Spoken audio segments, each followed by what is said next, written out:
Bonjour à toutes et à tous, bienvenue. Je suis très heureux de vous accueillir pour cette nouvelle rencontre du cycle Science à Cœur de l'UPMC. Tout au long de l'année, pour cette saison 8 de Science à Cœur, l'UPMC vous invite à explorer le monde des big data, ces données, ces bases de données gigantesques, avec des outils informatiques, des algorithmes toujours plus performants pour aller les fouiller et leur faire dire des choses qui ne sauteraient pas aux yeux, étant donné la quantité des données qui sont en présence. Alors aujourd'hui, nous allons nous intéresser plus particulièrement à une discipline qui se situe au croisement de l'informatique et puis des arts, des lettres, des sciences humaines et des sciences sociales. On nomme cette discipline les humanités numériques. Les humanités numériques, ou quand la donnée devient culture, c'est le titre de cette rencontre. Alors pour le dire assez vite, et puis évidemment avec nos intervenants, on définira un peu mieux ce terme d'humanité numérique qui est encore peu connu, avec lequel on n'est pas encore très familier. Pour le dire vite, il s'agit d'utiliser les nouveaux savoir-faire, les technologies dans le domaine de l'informatique pour les utiliser dans des disciplines qui appartiennent aux sciences sociales. Alors on verra des exemples très concrets avec nos deux intervenants que je vais vous présenter dans un instant, dans le domaine de la linguistique, dans le domaine de l'art, de la musicologie. Voilà, l'informatique a un apport à donner et on verra lequel. On verra quel type d'études mènent exactement les scientifiques dans ces domaines avec les humanités numériques. On verra aussi si les ordinateurs, les algorithmes sont en train de faire subir une véritable révolution à ces disciplines et aux chercheurs qui y travaillent, ou est-ce que c'est un outil parmi d'autres, un outil de plus. C'est ce dont nous allons discuter avec nos deux intervenants. C'est toujours un peu le principe de ces rencontres, un regard croisé avec des chercheurs de disciplines différentes. Nous avons un historien en la personne de Milad Douaili, bonjour à vous, et puis un informaticien, Claude Montassier. Claude Montassier, je vous présente un peu plus en détail. Vous êtes professeur d'informatique pour les sciences humaines à l'Université Paris-Sorbonne.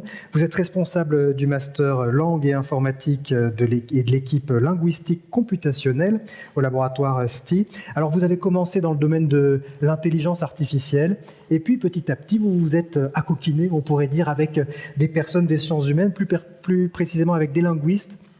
Et actuellement, votre travail avec les linguistes, c'est d'essayer de comprendre, en analysant des enregistrements, la parole, le langage parlé, essayer de comprendre le sens, les intentions, les émotions, ce qu'on appelle aussi, évidemment, tout cet aspect cognitif qu'il peut y avoir à travers la pensée. Vous allez nous expliquer vos recherches et puis d'autres exemples aussi. Nous verrons avec vous d'autres exemples. Et puis Milad Douaili, alors vous êtes historien des religions. Premier aspect, pas directement en lien avec notre thème du jour, et vous êtes également titulaire de la chaire d'humanisme numérique à l'Université de Paris-Sorbonne. Et alors vous vous intéressez depuis quelques années à l'évolution de la société avec le numérique. Je le disais au départ, à l'origine, vous êtes historien des religions et vous êtes un peu tombé sur ce thème du numérique un peu par hasard. Vous le dites vous-même, je suis un numéricien par accident, un simple utilisateur d'ordinateur qui tout d'un coup a voulu un petit peu s'intéresser aux changements que générait cet environnement numérique.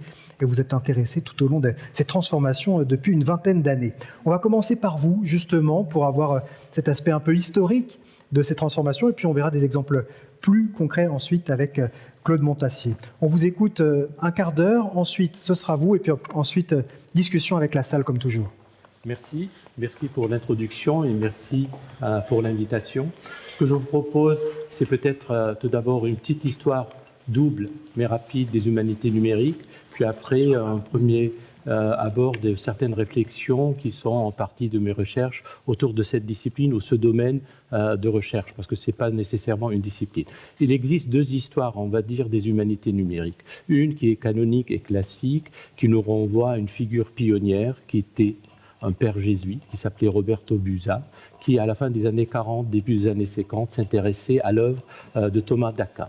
Et à l'époque, il a contacté le patron d'IBM pour lui proposer de lui permettre d'utiliser les grands ordinateurs de la grande entreprise informatique de l'époque pour essayer d'étudier le déploiement des concepts sémantiques dans l'œuvre immense de saint Thomas d'Aquin. C'était le premier exercice qu'on connaît qui touche directement ce qu'on a appelé un peu plus tard en anglais Humanities Computing, qui était l'informatique pour tout ce qui est de l'ordre des sciences humaines et sociales, et qui a donné lieu à toute une généalogie de manières de travailler avec l'informatique dans le domaine des sciences humaines surtout. Ce domaine-là, aujourd'hui, on peut le trouver dans une série de déclinaisons.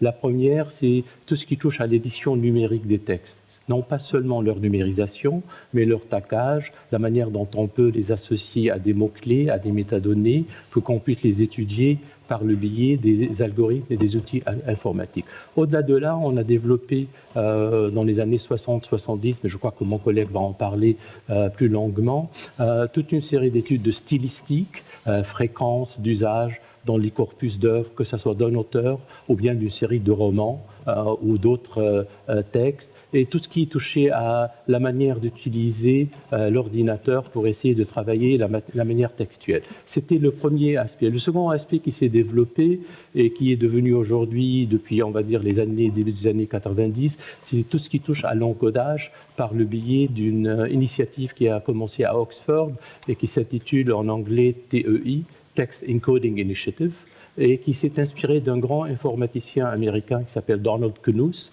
qui a écrit un très beau livre qui s'intitule Literate Programming, le codage lettré, et qui a essayé de formuler que la programmation informatique a un côté lettré et artistique. Il faut concevoir la manière dont on programme quand on conçoit une œuvre d'art ou une œuvre littéraire, et ceci pour insister et pour éviter l'écart ou la division qui peut exister entre les domaines, on va dire, de l'informatique, de l'algorithmique d'un côté, et les domaines littéraires, poétiques, artistiques, et au-delà de là, tout ce qui touche à l'ordre des sciences humaines et sociales.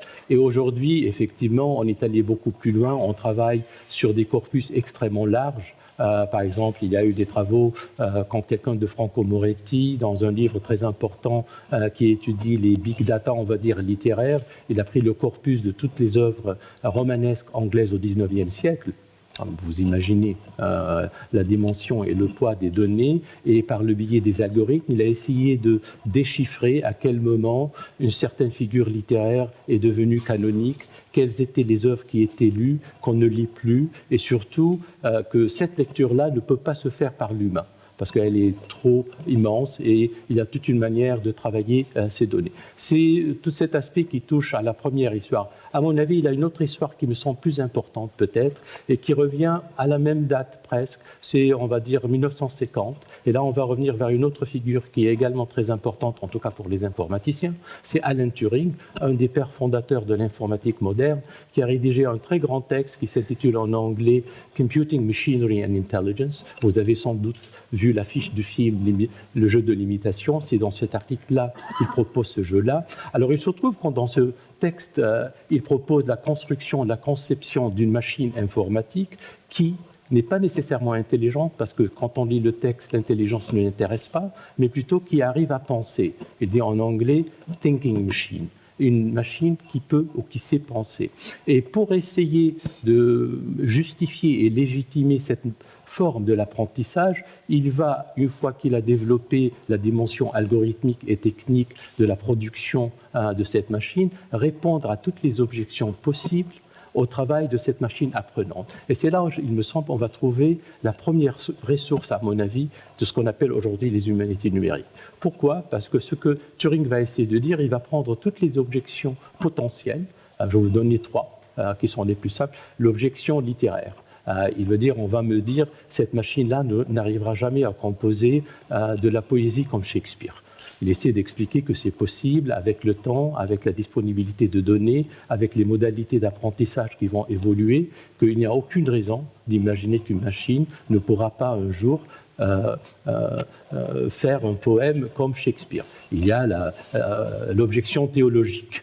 Alors, la question des rapports, des liens qui peuvent exister entre le créateur et la création, il essaie d'y répondre. Et ainsi de suite, dans toutes les déclinaisons possibles. Et là, on trouve toutes les questions qui, aujourd'hui, dans les domaines des humanités numériques qui nous intéressent et qui ne sont pas exclusivement associées à utiliser l'informatique comme seulement un outil, mais plutôt à réfléchir ce que l'informatique fait à la science et à la recherche au sens le plus large du terme, qui sont déjà en germe dans la réflexion première de celle d'Alain Turé. En même temps, il y avait une autre personne qui était également très très importante, John von Neumann, qui a écrit presque en la même année un très grand livre qui s'intitule « L'ordinateur et le cerveau ».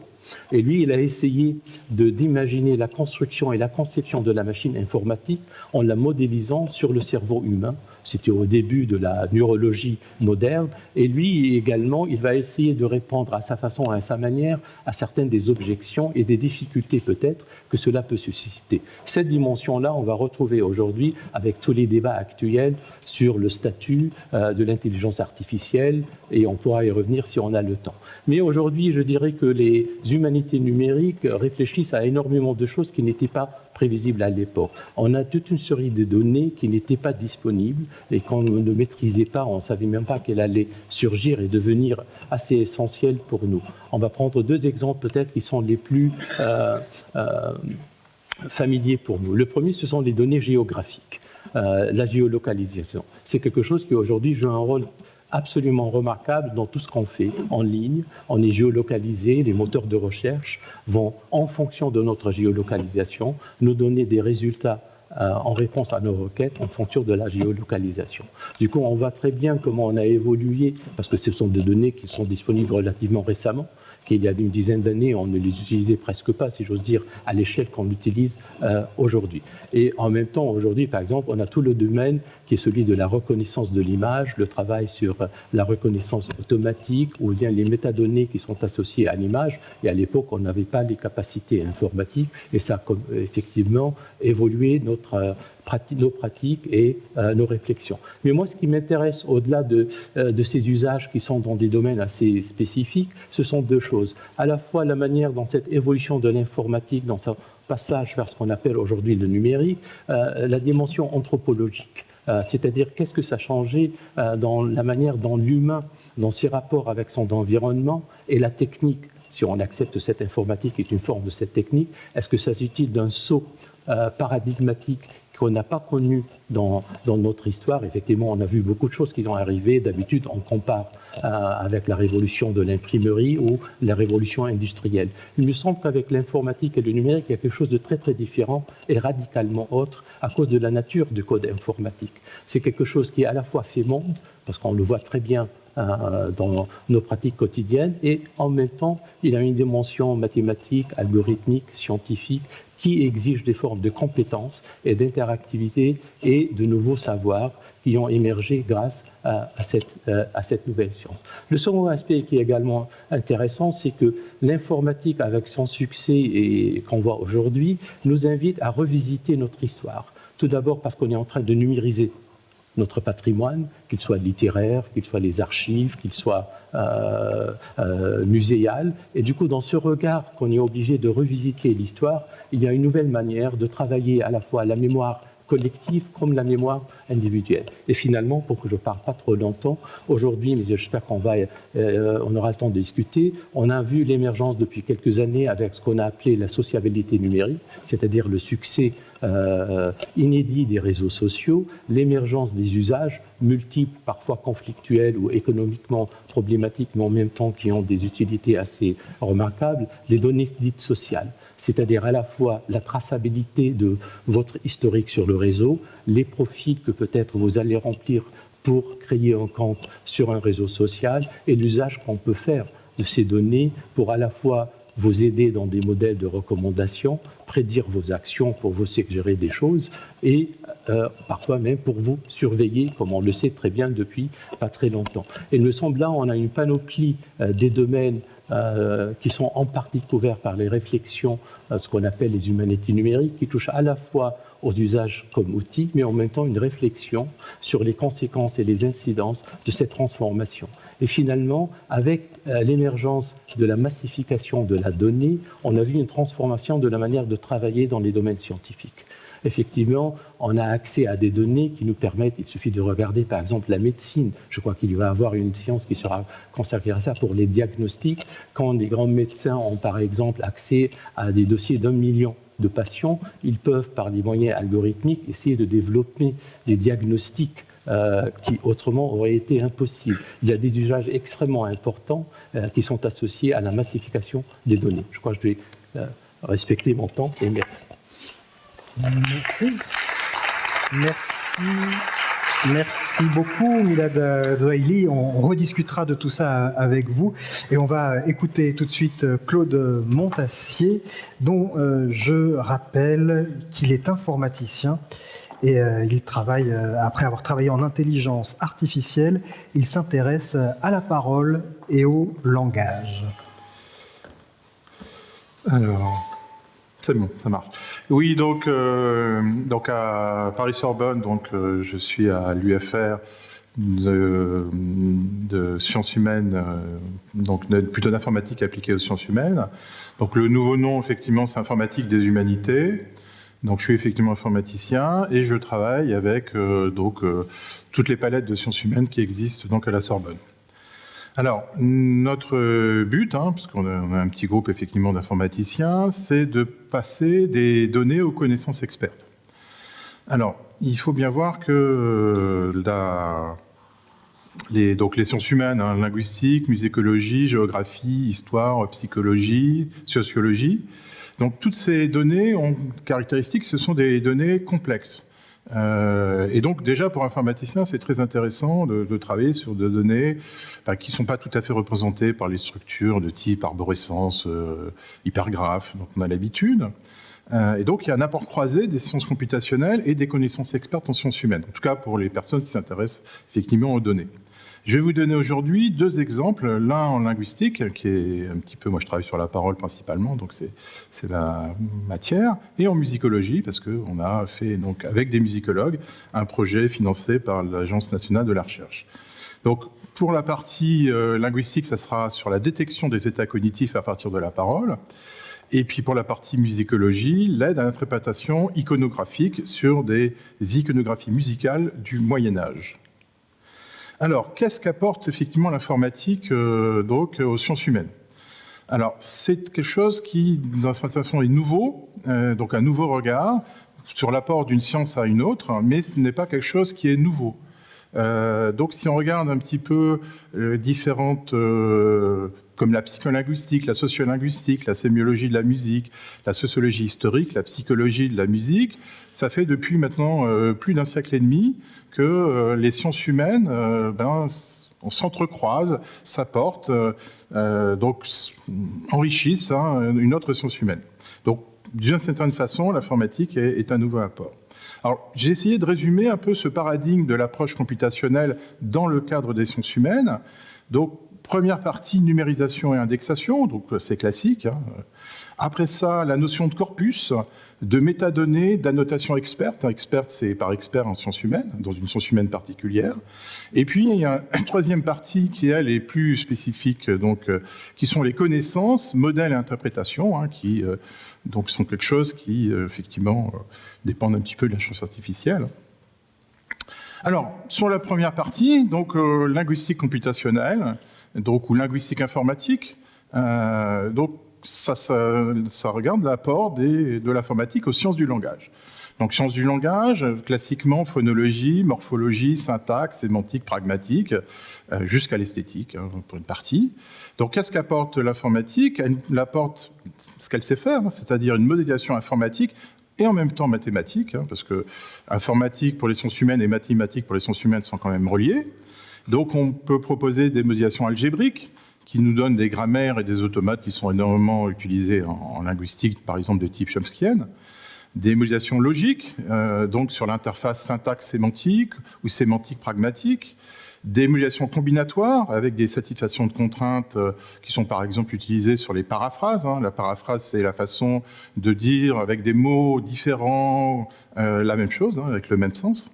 Des modélisations statistiques avec des grammaires stochastiques, des n-grammes, des modélisations harmoniques, donc en termes de traitement de signal, en production, en perception, dans ce cas-là, c'est de la parole.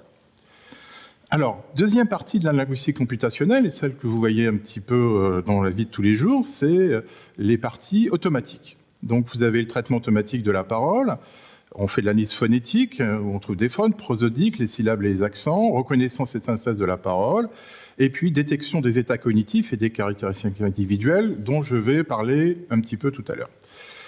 On travaille aussi donc, sur la partie langage, et c'est le traitement automatique des langues.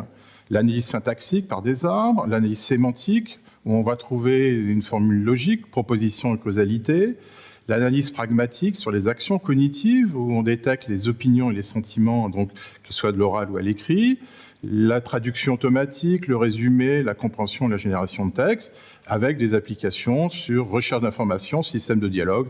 Donc tout à l'heure, on parlait de Siri, un système effectivement de dialogue qui existe. Alors moi, je vais vous parler un petit peu de quelque chose d'un petit peu nouveau, parce que le traitement automatique des langues, ça existe à peu près depuis une 50aine d'années, qui sont la détection des états cognitifs. Donc c'est quelque chose qui existe depuis à peu près une dizaine d'années, qui consiste donc par des méthodes linguistiques et des méthodes computationnelles de détecter quel est votre état cognitif. Donc l'état cognitif sur le schéma que vous voyez ici donc, a un effet sur la cognition ou le cerveau émotionnel, la physiologie, qui elle-même peut être modifiée par des troubles physiologiques du type, voilà, vous avez une angine ou vous avez des troubles physiologiques plus graves. Cette cognition et cette physiologie ont une influence sur la partie verbale. La partie verbale, c'est le langage que vous utilisez. Paraverbal, c'est tout ce qui est prosodie, modification, et non-verbal. Alors, qu'est-ce qu'on fait donc sur la détection des états cognitifs? Eh bien, on fait la même chose, le même paradigme que j'ai présenté tout à l'heure. Corpus et métadonnées, donc un recueil d'observables représentatifs d'une problématique. Donc cette problématique est reliée à l'état cognitif. On rajoute à ces corpus-là des données sociolinguistiques, niveau d'études, âge, genre et tout ce qu'on fait en sociolinguistique. Et puis des annotations expertes venant soit de psychologues, soit des fois de la partie médicale. On a des mesures objectives, encéphalogramme, taux d'intoxication, donc on va prendre des analyses de sang, mesures subjectives, niveau de vigilance, niveau de fatigue, donc on demande à la personne est-ce que vous vous sentez fatigué, est-ce que voilà, non.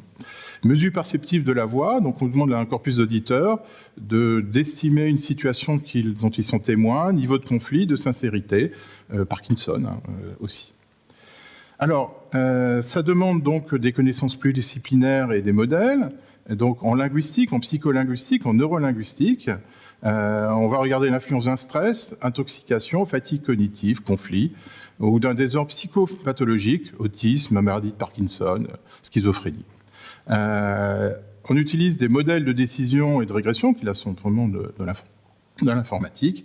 Et puis on fait de l'interprétation, c'est-à-dire on va faire des systèmes qui vont décider, avec des taux d'erreur bien sûr, si vous êtes autiste, schizophrène ou simplement en manque de sommeil. Tout ça est fait au niveau international dans une association qui s'appelle Computational Paralinguistic Challenge, donc qui est fait plutôt par des Allemands, mais qui existe depuis 2009 et qui organise des campagnes d'évaluation. Donc pour l'instant, ils ont organisé 20 campagnes d'évaluation sur des corpus et on trouve des indices qui sont liés à un état cognitif particulier. Par exemple, l'augmentation des disfluences. La problématique globale, c'est est-ce qu'on peut trouver des indices spécifiques à un état cognitif spécifique. Voilà. Donc ça, c'est effectivement une problématique ouverte. Alors la deuxième dont je vais parler, j'ai voulu voir quand ce paradigme s'appliquait à différentes sciences humaines, c'est la musicologie computationnelle. Alors ce qu'il faut bien voir, c'est quand on passe d'une science humaine à une autre, eh bien on passe sur une expertise, un travail qui a réuni des centaines et des milliers de personnes dans le monde depuis, pour la musicologie, c'est depuis plusieurs siècles. Donc c'est pas quelque chose dont on peut appréhender facilement, où l'informatique peut arriver et dire effectivement je peux travailler. Alors musicologie, globalement, c'est pas la musique, c'est des choses différentes. C'est la description et l'histoire des systèmes musicaux en termes d'harmonie rythmique, mélodique, cohérence et esthétique. Donc c'est quelque chose qui est quand même en partie pas littéraire, mais en tout cas avec une dimension historique très importante. Et ce que je vais vous présenter, je vais vous présenter quelque chose qui fait cette partie, qui est les représentations visuelles de la musique, qui est de la musicologie. Alors pour la modélisation informatique et mathématique d'un objet musicologique, donc vous avez classiquement les notations, les partitions, les compositions musicales, où Chomsky, donc, qui a travaillé en linguistique computationnelle, a fait des modèles algébriques pour expliciter, je dirais, tel compositeur avait tel type de... Donc on parlait tout à l'heure d'écrire comme Shakespeare. Eh bien, il y a aussi la problématique d'écrire des musiques comme voilà, Beethoven, Schubert, en ayant détecté une sorte de code secret. Alors c'est une recherche qui n'a pas abouti pour l'instant. Là, ce que je vais vous parler, c'est la partie donc, qui est moins utilisée, qui est l'organologie et les représentations visuelles, parce que la première partie est quelque chose d'assez court. Donc on va parler de choses un petit peu, je dirais, spécifiques, effectivement, musicologie, qui est l'iconographie musicale. Donc vous voyez à gauche et à droite donc des iconographies musicales qui sont des œuvres d'art médiévales sur la figuration du son. Parce que naturellement, la musicologie s'intéresse à la figuration du son. Ça peut être un instrument, un chant, une production, une propagation, une perception. Là-dedans, on a une problématique qui est en même temps donc musicologique et littéraire, qui est la problématique des paysages sonores. Donc, comment les gens qui ont travaillé au Moyen-Âge sur ces données, quels étaient aussi, pas un code secret, mais quelles étaient leurs intentions. Donc l'analyse iconographique, c'est essayer de regarder dans ces iconographies les proportions mathématiques reliées aux gammes musicales, les gestes musicaux, et puis la figuration du son. Cette figuration du son se représente effectivement ici par différentes couleurs, hein, sur en général les immeubles ou les poutres. Hein. Et puis on a une interprétation iconologique qui est la signification métaphorique de ces images. Et qui est relié au contexte historique et littéraire, et c'est à ça qu'on a effectivement essayé de travailler, naturellement, avec des musicologues. Alors, vous avez ici hein, le corpus musiconis, hein, vous avez l'adresse Internet, donc c'est une métadare qui est tout à fait disponible. Alors ici, vous avez donc le type d'indexation experte qu'on a, ange, cloche et trompette, donc c'est une œuvre qui est datée de 1330 à 1340, hein. L'indentation experte, qui est beaucoup plus importante que celle que vous voyez, genre ange, vêture, tunique, cintrée bleue, donc c'est l'ange qui est en haut, à gauche. Posture, penché à la fenêtre. Commentaire, représentation en mi-corps, aile déployée. Instrument, droite avec 2 points de jointure, type buzine. Buzine est un instrument du Moyen-Âge, hein, qui ressemble effectivement à une trompette. Et cet instrument perce conique. Donc, ça, c'est une représentation. Ce qui est caractéristique de cette base de données, en tout cas en histoire de l'art, parce que c'est aussi de l'histoire de l'art, c'est une indexation extrêmement riche. C'est-à-dire, les musicologues ont mis toutes les connaissances qu'ils pouvaient avoir dans chaque œuvre. Je veux dire, en termes de musicologie, chaque œuvre quasiment pourrait faire un article, peut-être un livre. Alors, sur la même image, l'interprétation, fonction du son dans l'image, signal sonore, appel, glorification, propagation du son et marqueur de l'audition, centrifuge. Alors là, on le voit peut-être, hein, vous le voyez derrière moi, mais ce sont des couleurs et des formes qui montrent que le son va de l'intérieur vers l'extérieur et qu'il est en centrifuge. Le commentaire que fait l'annotateur, c'est une illustration des premiers versets du psaume 80 qui exhorte Dieu à prêter l'oreille à l'appel des hommes. L'univers référentiel du son, c'est la musique angélique. Donc, en termes de paysage sonore, c'est un paysage sonore du Moyen-Âge. Donc, au Moyen-Âge, c'est assez simple, hein. Vous avez donc un univers céleste, hein, avec des anges, avec des musiques divines, et puis vous avez la terre avec les 3 ordres. Les 3 ordres, donc c'est la prêtrise, hein, l'Église, les seigneurs, et puis, je dirais, les paysans, avec une petite partie spécifique pour les savants, qui sont à une place un petit peu spéciale.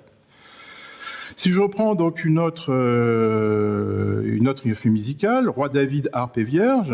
Alors pourquoi Roi David, hein, parce que c'est assez classique dans les iconographies musicales du Moyen-Âge, qu'on représente effectivement le roi David en termes de thème aristocratique. Alors pourquoi on parle de Renaud de Bar? Parce que même si on pense que c'est le roi David, on a donc représenté par des gens donc, du moment. Hein. Donc il est placé en modèle de l'homme de bonne volonté, décrit dans le psaume. Cette image pourrait être un modèle d'activation des sens, oui avec la musique, vue avec les regards convergents, touché avec la position des mains et odorat avec les fleurs tenues de la Vierge. Univers référentiel du son, mais aristocratique. Alors, ce que je regarde aussi ici, ça c'est une réflexion un petit peu que j'ai eue, on parlait de l'imprimerie, il faut bien voir qu'avec l'imprimerie, on a perdu énormément de choses. C'est-à-dire qu'au Moyen-Âge, les livres étaient, je dirais, ce qu'on commence à avoir maintenant, c'est-à-dire du plurimédia, des images, du son. Et ben on a perdu tout ça avec l'imprimerie. Et au Moyen-Âge, chaque œuvre d'art est effectivement une œuvre peut-être figée, mais qui est effectivement plurimédia. Alors, qu'est-ce qu'on a fait, nous, là-dessus ? Donc, on a travaillé sur les univers référentiels, musique angélique, céleste, liturgique, de l'église aristocratique, courtoise, de la chair, savante, parodique rurale, qui sont des classifications de la musicologie, en tout cas dans ce domaine-là. Une modélisation informatique et mathématique des univers référentiels, une modélisation ontologique des annotations expertes, une formulation des connaissances du type attribut-valeur, qui sont des méthodes assez classiques en informatique, des fouilles de texte, des interprétations iconologiques avec des méthodes de traitement automatique de la langue, et puis des arbres de décision. Et on tombe sur ce type, effectivement, de résultats qui étaient intéressants. Un arbre de décision entre musique aristocratique, musique parodique, qui est que s'il y a un homme, c'est une musique aristocratique. S'il y a une cornemuse, c'est parodique, parce que la cornemuse a une valeur très spécifique au Moyen-Âge. C'est pas un instrument aristocratique ni divin. S'il y a un couple, en général, c'est aristocratique. S'il y a plus de 3 danseurs, donc c'est aristocratique. S'il y a un orgue, c'est aristocratique, sinon c'est parodique. Alors, quel est l'apport de la modélisation ? Qu'est-ce qu'on a apporté à la musicologie ? On a apporté une métrique des paysages sonores. Avant, on avait en tout, il y a 22 paysages sonores, et à partir effectivement de ce type d'analyse, on va pouvoir faire émerger donc des distances entre paysages sonores pour pouvoir donc apprécier mieux les confusions, les unifications. Et donc là, ici, on avait proposé que les musiques courtoises, aristocratiques, célestes et angéliques, donc il fallait effectivement avoir une réflexion musicologique dessus pour pouvoir donc donner une fusion ou pas une fusion. Donc voilà, je vous ai donné un petit peu sur deux exemples, linguistique computationnelle et musique computationnelle. En tout cas, quel était, selon en tout cas notre équipe, un paradigme donc de l'apport des sciences computationnelles aux sciences humaines. Et alors, dernière réflexion, on essaye d'avoir ce type de travail avec les stylisticiens, puisqu'on est dans un laboratoire avec des stylisticiens. Et pour l'instant, donc, on a encore un grand gap entre la stylométrie, qui est la partie, je dirais, computationnelle, mais un petit peu rudimentaire de l'apport aux stylisticiens. Et les stylisticiens, pour l'instant, on n'a pas réussi à faire le gap. Je vous remercie, et puis donc on va pouvoir discuter.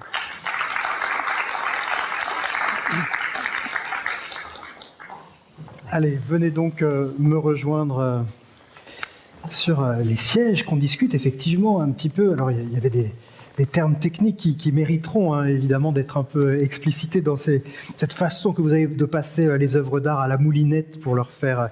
Même une question que je me suis posée quand vous dites, après cet arbre de décision, on peut dire si cette illustration est parodique ou aristocratique, mais est-ce qu'au premier coup d'œil, un être humain peut le faire, cet exercice de déterminer la nature d'une œuvre? On l'a fait sur 600. Alors, il faut bien voir que les musicologues sont très experts d'une période. Et donc là, c'est un travail de plus de 4 ans. Donc, 500 œuvres qui ont été annotées très finement. Et il n'est pas certain, effectivement... il y a des musicologues qui sont spécialisés, mais ils sont spécialisés sur des paysages sonores spécifiques. Et donc là, ce qu'on a fait, nous, c'est qu'on était à un congrès donc, de musicologie pour présenter les résultats de ce projet. Et on a présenté l'information, et c'était à peu près il y a une année. Et notre attitude, c'est de présenter l'information, de dire qu'on peut faire ça, qu'on peut effectivement faire de l'aide à la découverte, mais après, on les laisse discuter entre eux. Comment c'est perçu, justement, par on va dire, les chercheurs plus traditionnels qui n'ont pas encore pris l'habitude de cette aide algorithmique pour analyser les œuvres? Là, c'était effectivement des gens qui venaient du monde entier, mais pour venir sur le fin du projet Musiconis. Donc, c'était une métabase d'œuvres d'art qui était sur Internet. Le but déjà, depuis 4 ans, était affiché.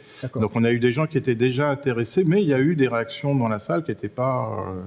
Donc, ça avait lieu à Chartres, à côté de... Dans la cathédrale. Dans les Véchés, dans l'église. Donc, c'était... Voilà. Il y a eu quand même des réactions un petit peu qu'elle se faisait l'informatique là. Ouais. Milad Douayi, c'est une question qu'on peut se poser finalement. L'apport de l'informatique est vrai pour toutes les disciplines, pas uniquement pour les sciences sociales, c'est-à-dire les physiciens, les chimistes, eux aussi ont de plus en plus de bases de données importantes et utilisent aussi l'informatique. On n'a pas créé, ou en tout cas à ma connaissance, de noms spécifiques, on n'a pas parlé de chimie 2.0, de physique digitale, enfin, on n'a pas créé un nouveau nom. Pourquoi, pour ces sciences sociales, ce terme d'humanité numérique ? Ça a une histoire particulière, ça vient des États-Unis. On avait à l'époque Humanities Computing, qui était l'informatique pour les sciences humaines et sociales. Puis après, il y a eu la publication d'un volume il y a une dizaine d'années. Ils cherchaient un titre et ils ont trouvé Digital Humanities. Et c'était essayé pour articuler une réflexion qui dit qu'il faut aller au-delà de l'usage de l'informatique comme outil. C'est quelque chose qui modifie la manière dont on produit le savoir, la manière dont on le partage et surtout la manière dont on le transmet. Et du coup, il faut aller au-delà de cette dimension-là, ce qui à la fois invite les disciplines traditionnelles en sciences humaines, en tout cas, de revenir sur leur histoire et de voir comment on peut interroger les mutations qui sont aujourd'hui en place avec cet apport, pas seulement de l'informatique, mais je dirais surtout de la manière dont l'informatique interagit avec les disciplines. Je crois que c'est en dialogue, plutôt que juste on va s'adresser à un informaticien, lui dire on a besoin de faire telle ou telle opération, c'est plutôt dans un dialogue. Et au-delà de là, je crois qu'il y a une autre dimension qui est également très très importante et même déterminante. Nous, on mène également une réflexion sur les interfaces, parce que les interfaces quand même sont quelque chose qui modifie notre regard, qui parfois façonne, qui exclut certaines choses, qui permettent d'autres accès, qui privilégient certains préjugés, si j'ose dire, qui sont introduits. Et au-delà de là, une réflexion, mais c'est dans une petite minorité, mais qui aujourd'hui devient importante, il y a une réflexion qui pose une question sur l'universalité de cette raison computationnelle. Non pas pour questionner l'universalité de l'informatique ou de la mathématique, mais plutôt comment situer la diversité culturelle. Il suffit de regarder ce qui se passe en Indonésie, en Inde, au Brésil, et voir comment l'industrie informatique introduit des plateformes qui sont plus ou moins homogènes et quelles sont les réactions et les contournements et surtout les mutations culturelles dans des milieux extrêmement différents. Et je crois que c'est quelque chose d'assez important parce qu'on a un regard eurocentrique ou on va dire occidental qu'il faut aussi mettre en place avec la manière dont l'informatique et le numérique positionnent cette manière de faire qu'il y a une grande industrie en même temps. Est-ce que vous iriez jusqu'à dire qu'on a un peu le même phénomène à dire, par exemple, que pour prendre la langue, l'anglais qui est maintenant parlé dans tous les pays et qui donne aussi un peu une façon d'uniformiser la pensée, la façon de voir, parce qu'une langue, c'est toujours plus que juste une façon de s'exprimer, c'est aussi une façon d'organiser ses idées. Est-ce qu'avec l'informatique, on est aussi en train de normaliser les savoirs, une façon de produire les savoirs, une façon d'étudier? Est-ce que c'est ça que vous voulez dire? En partie, mais je n'irai pas jusqu'au bout. Je dirais. Alors, tout d'abord, pour l'anglais, c'est le globish. Oui. Alors, le globish, c'est la manière dont on a inventé une version de l'anglais qu'on peut tous maîtriser et qui n'est pas nécessairement de l'anglais dans le sens classique du terme, que ce soit l'anglais du Royaume-Uni ou des États-Unis. Mais c'est une autre question. Par contre, je dirais, il y a une dimension de la raison computationnelle. Là, il y a plusieurs définitions. On revient à la définition première qui était celle de Janet Wing, qui a donné quand même une définition très très précise et qui disait, je simplifie évidemment, que la raison computationnelle, c'est apprendre comment formuler des questions pour que le programme informatique puisse nous donner des résultats pertinents. Du coup, il faut à la fois maîtriser la manière dont on a conçu le code pour pouvoir l'utiliser au mieux. Alors, c'est quelque chose d'assez puissant, mais aussi qui a des limites et qui déjà inclut une certaine réflexion, ce qui est exclu et ce qui peut être introduit. Alors aujourd'hui, néanmoins, on est passé vers une ère où on a de l'apprentissage profond, non supervisé, qui peut nous amener vers des résultats inédits et qu'on ne peut pas contrôler, et surtout que peut-être on ne veut pas contrôler. On veut savoir si on construit quelque chose de cet ordre de l'apprentissage qui peut devenir d'une manière autonome ou semi-autonome, donner lieu à autre chose. Et la deuxième dimension, il y a tout un mouvement aux États-Unis aujourd'hui qui s'éloigne un petit peu des humanités numériques classiques et qui dit qu'il faut passer vers autre chose, ce qu'ils appellent en gros, je simplifie, knowledge design. C'est-à-dire la manière de présenter. On produit tellement de données, tellement d'informations, tellement de savoir, d'éléments de savoir, et on va essayer de réfléchir à la manière dont on va le présenter dans tous les sens du terme, esthétiquement et autrement, et quand même c'est une mutation assez importante pour les disciplines classiques en sciences humaines. Donc la façon de présenter les connaissances et le savoir. Mais c'est pas juste dans la manière, on va dire, de la visualisation, je veux dire. Oui, mais même la conception de la donnée dense, toute une manière de travailler sur ces aspects-là. Et du coup, on revient sur des éléments qui sont très proches de la façon dont les sciences humaines travaillent. Ouais. Et vous l'avez dit dans votre présentation et vous l'avez dit dans d'autres écrits, pour vous, vraiment, on est à un tournant majeur. Enfin, l'arrivée du numérique, de l'informatique, c'est un tournant majeur Alors, on est toujours tenté de se dire, est-ce qu'on n'a pas un peu toujours le zoom sur ce qu'on est en train de vivre et toujours un peu l'impression de croire que c'est nous qui sommes au tournant de l'humanité, qu'on est en train de vivre une période que personne avant nous n'avons vécue. Vous faites un parallèle un peu étonnant, enfin, pas tant que ça, venant d'un historien des religions, mais vous dites l'avènement du numérique, il y a une sorte de parallèle à faire avec la conversion religieuse individuelle. Ouais. J'ai utilisé le mot conversion, ça c'est sûr, et effectivement, puisque j'étais historien de religion, tout le monde s'était convaincu que je parlais de la conversion religieuse. Mais je rappelle quand même, puisqu'on est philologue en partie, que épistrophé en grec déjà était un terme de mathématiques et de géométrie, qui décrivait un certain mouvement très particulier. Et je crois que ce que j'ai voulu dire, c'est qu'il y a une conversion dans le sens technique du terme informatique. Il suffit de regarder l'histoire de l'informatique, l'histoire des formats. On ne cesse de convertir d'un format à un autre pour mettre à jour et évoluer avec les progrès de la science informatique. C'est dans ce sens-là que j'ai voulu également parler de conversion, parce qu'il me semble que ce soit avec les données, que ce soit avec tout ce qu'on est en train de numériser, il y a une manière de continuellement convertir. Il suffit de regarder, par exemple, dans les musées, pour préserver quelque chose, un jeu vidéo des années 80, on est obligé ou bien de le convertir en émulation, ou bien de le préserver tel quel, avec deux machines de l'époque, avec deux systèmes d'exploitation de l'époque, pour qu'on puisse l'utiliser. Et c'est dans ce sens-là où on voit quelque chose de la conversion.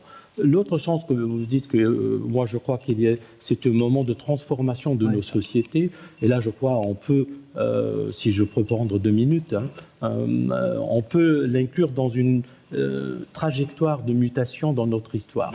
Alors évidemment, il y a plusieurs modèles. Je vais utiliser le modèle le plus peut-être disponible rapidement. J'ai utilisé pour la comparaison Claude Lévi-Strauss, qui était peut-être l'anti-humaniste le plus prononcé du XXe siècle en France. Et c'est curieusement, quand on regarde dans son œuvre, depuis le début jusqu'à la fin, il a toujours insisté que l'Occident a été marqué par 3 moments fondamentaux.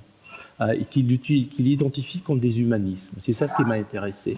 Alors pour lui, il a l'humanisme de la Renaissance, il a l'humanisme du XIXe siècle et le sien qui est le du XXe. Et il les décrit de la façon suivante. Celui de la Renaissance, il est aristocratique. Celui du XIXe, il est exotique et bourgeois. Celui du XXe, qui est le sien, il est démocratique. On est tenté d'y voir une évolution politique. À mon avis, ce n'est pas le cas. Il parlait un peu d'autre chose. Aristocratique, parce que c'était les happy few qui avaient accès au grec et au latin et qui pouvaient lire les textes de l'Antiquité qui ont été découverts.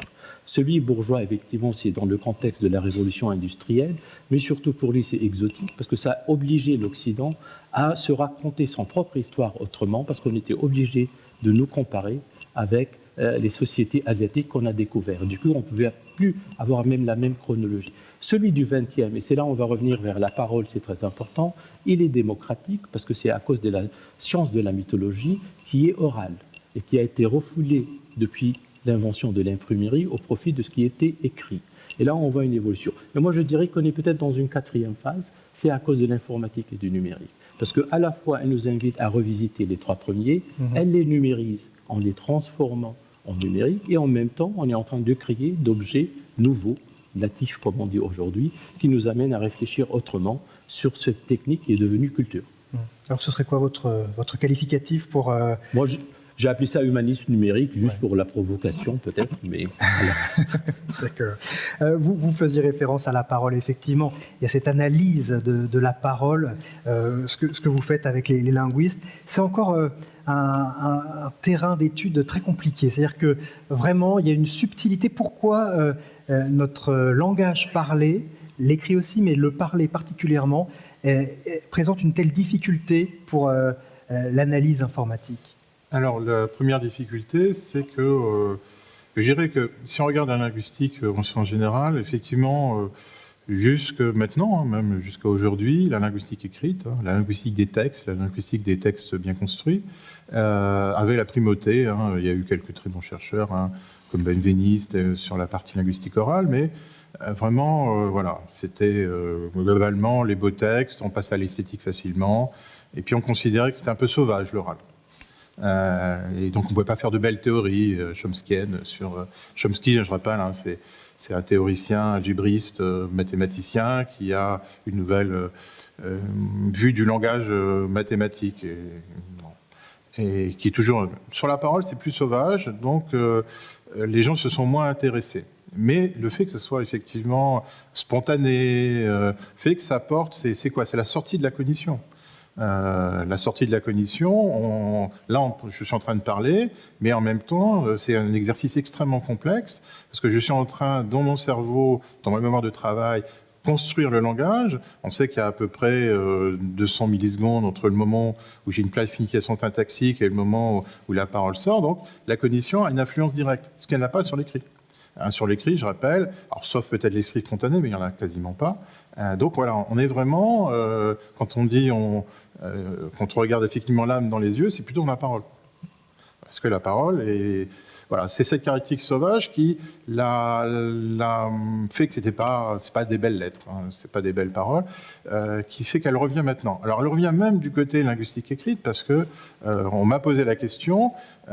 Beaucoup de gens qui ont fait du théâtre, qui ont au XIXe siècle, la question c'est maintenant les déclamer. Comment va pouvoir-t-on déclamer ces œuvres-là pour avoir à l'origine ce qu'on avait effectivement au 19e. Donc, au 20e siècle, l'oral a totalement a disparu. Je ne parle pas dans les communications, mais dans les études effectivement linguistiques. Et maintenant, il réapparaît. Et donc, c'est pour ça qu'on fait de l'oral, effectivement, à la Sorbonne. Peut-être aussi qu'il fallait cette capacité d'enregistrer, de numériser, de stocker la parole. Pendant, évidemment, très longtemps, c'était insaisissable. C'était plus profond que ça. C'était vraiment...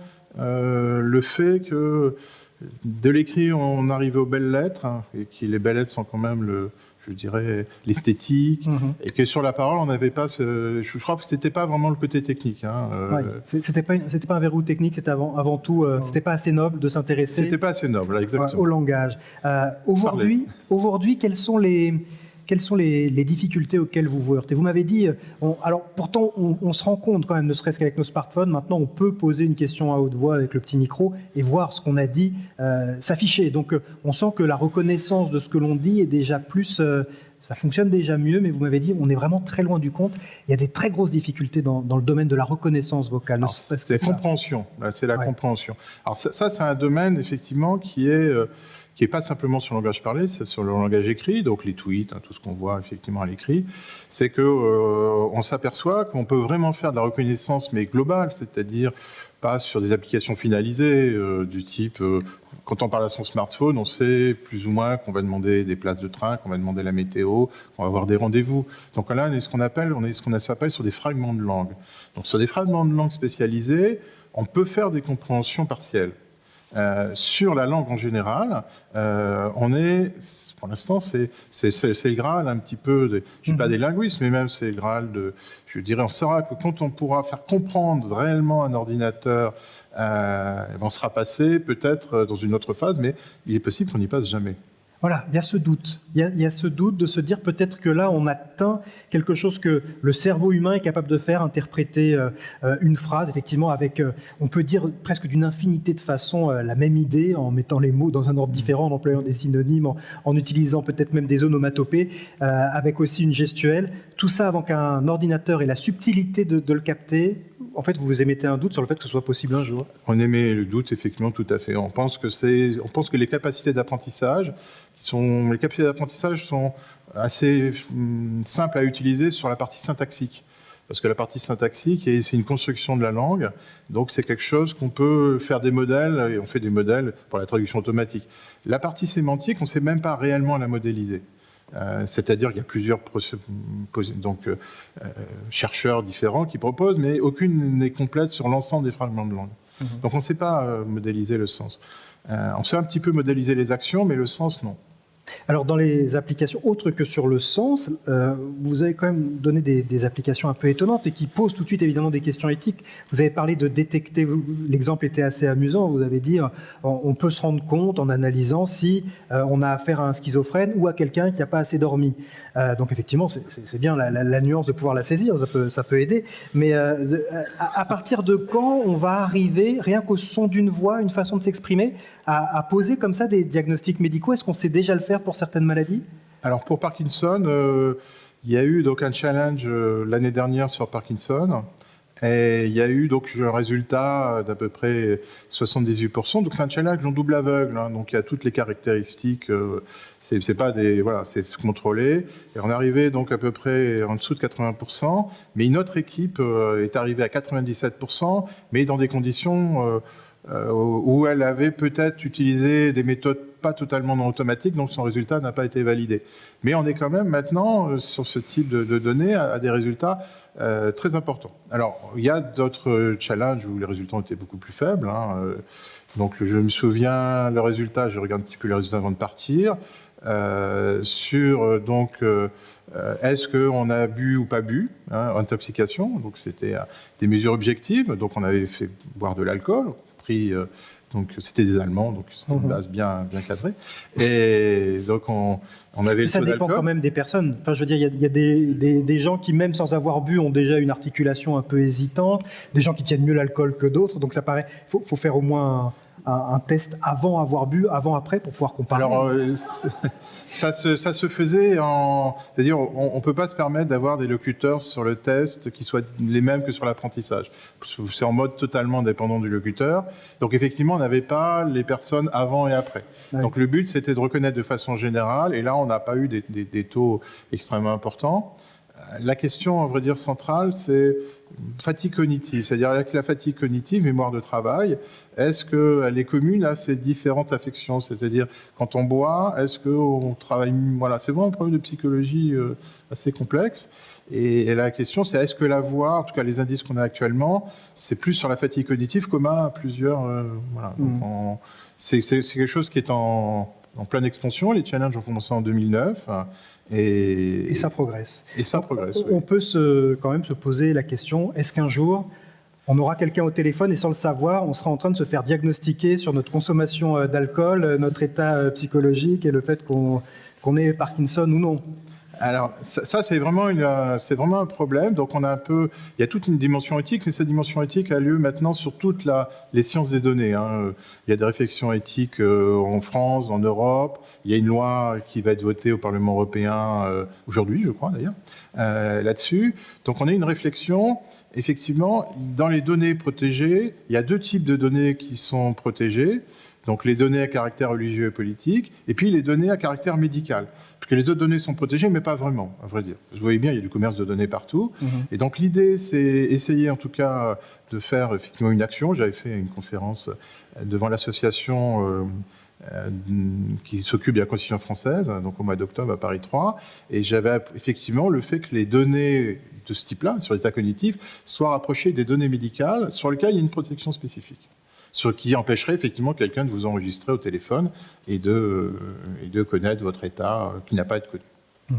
En matière de sociologie également, on se dit que ces nouvelles façons d'investiguer ouvrent des perspectives. Je me souviens, on a fait ici il y a 2 mois la première conférence de ce cycle sur les big data, et l'un des 2 intervenants nous disait: avec l'informatique, la sociologie a enfin son outil, l'équivalent du LHC, c'est-à-dire l'accélérateur de particules pour les physiciens. C'est-à-dire qu'on va pouvoir, dans des proportions pas croyables, explorer la société et déboucher sur de nouvelles découvertes en sociologie. Je vous ai dit ça, vous étiez beaucoup moins emballé par cette comparaison. Alors pourquoi ? Parce que dans l'UFR où je suis, on est les 2 petits nouveaux. Hein. Les 2 petits nouveaux, c'est les linguistes et les sociologues, en plus avec un petit peu d'informatique. Et donc voilà, on est réunis ensemble. Et il y a eu donc une école doctorale donc, au mois de septembre sur des domaines qui pouvaient... Donc, j'ai proposé aux sociologues, est-ce que ça vous intéresse ? Donc j'ai envoyé le programme. Et j'ai eu une réponse, en plus du plus informaticien des sociologues, qui travaille en multi-agent. La réponse a été, ce n'est pas notre sociologie. Donc, il considère, j'ai un peu pour, quand je parlais sur la musicologie, qu'il y a quand même pour chaque science humaine, non seulement les données, mais tout un corpus, je dirais, de modèles internes, de formalisation, que d'un outil purement big data. En tout cas, voilà, sa réponse n'arrive pas à mettre en œuvre. Donc, oui, beaucoup plus circonspect sur ce nouvel outil, et certains n'ont pas spécialement envie de s'emparer de l'informatique. Bon. Milad Doyi, est-ce que vous voyez aussi un peu ce nouvel outil informatique pour la sociologie comme le grand accélérateur de particules des sociologues? Mais il y a beaucoup de travaux en sociologie qui utilisent des données, effectivement. Ça a été utilisé en grande partie, les travaux les plus visibles, on va dire, sur la sociabilité numérique. Les grandes études aux États-Unis, par exemple, consacrées comment les adolescents, dans la manière dont ils ont accepté de partager des données qui étaient considérées privées ou confidentielles, ont modifié la notion de privacy. Alors évidemment, c'était des études sur l'échelle assez large, avec en étudiant les données des millions et des millions de membres des réseaux sociaux. Et là, effectivement, il faut utiliser les données avec des manières de les traiter, après d'essayer de représenter qu'est-ce qui a évolué. En France, il y a eu des études également sur ce qu'on appelait la gestion de la visibilité dans les réseaux sociaux. Précisément, on a étudié sur une base assez importante de données. Il y a cette dimension quantitative qui a toujours existé en partie. En même temps, il y a aujourd'hui d'autres écoles sociologiques qui s'inspirent, par exemple, des écoles de sociologie américaines que celle de Goffman, qui avait étudié, par exemple, la manière dont on déchiffre le visage de l'autre dans des milieux différents pour essayer de se situer et constituer son identité, que ce soit dans un milieu professionnel ou autre. Et on essaie de traduire ces méthodes pour voir comment la manière dont on se présente et se construit sur le réseau social ou d'autres manières d'être avec son identité numérique en étudiant, mais sur une échelle assez importante. Et mais là, pardon, je vous laisse finir. Non, mais du coup, il y a des sociologues qui s'intéressent à ces aspects. Je crois une des questions qui se pose, à mon avis, et qui est importante, c'est que quel est le statut de cette donnée entre la manière dont on peut l'interpréter comme une intention, ou bien que parfois on y ajoute des formes d'intentionnalité quand on passe à l'échelle. Et du coup, après, il y a des questions qui se posent sur, par exemple, si vous allez sur Amazon et vous avez à commander un livre pour votre belle-mère qui s'intéresse au jardin dans le désert. Alors, pendant un mois, vous avez droit à des recommandations qui sont dans le jardinage et plus ou moins associées au désert. Évidemment, ça ne vous intéresse pas. C'était un choix très particulier. Il faut un petit moment pour que l'algorithme dise peut-être c'est pas ça qui vous intéresse, on va passer vers autre chose. Je simplifie. Mais néanmoins, il y a un lien, une question qui se pose entre l'intentionnalité que parfois on suppose. Alors après, effectivement, quand on passe à l'échelle du groupe, ça change. Parce que là, on est dans une autre logique et d'autres manières d'étudier. Il y a eu les travaux d'un physicien, Barabachi, qui a fait un très beau livre, je me rappelle très bien, La science des réseaux. Il a étudié en biologie, en autre chose, la distribution et ainsi de suite. Et on trouve des manières dans les liens faibles ou autres aspects qu'on peut reconstruire à travers les études sociologiques des données. Ce que vous nous dites, c'est que pour le moment, l'outil est mieux dimensionné et plus utile pour étudier une société que pour étudier une personnalité. Non, il y a les deux, mais je crois qu'il y a des sociologues qui s'intéressent au social dans le sens du lien social, et c'est déclinaisons différentes, puis après on peut s'adresser à l'individu dans ce contexte-là. Alors, ce qui complique les choses, il me semble, c'est qu'on a eu des manières différentes et qui sont en mouvement de la construction de l'identité numérique elle-même. Depuis, on va dire, fin des années 90 jusqu'à aujourd'hui. Et aujourd'hui, on est passé vers la massification de ces données soi-disant sociales qui sont utilisées en les associant avec d'autres.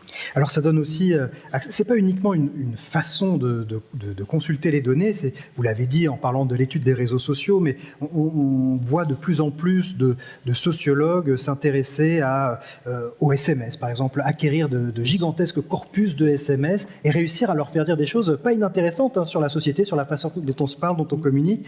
Certains qui vont s'intéresser à comment une idée ou une rumeur se répand sur les réseaux sociaux, ou comment un message envoyé, comme par exemple sur le réchauffement climatique, certains chercheurs se sont intéressés à ça, le message qui part du chercheur, et puis comment petit à petit il est repris, transformé, malaxé, voire complètement déformé par les internautes qui s'en emparent sur les réseaux sociaux. Alors ça, c'est plutôt de la communication et de la linguistique.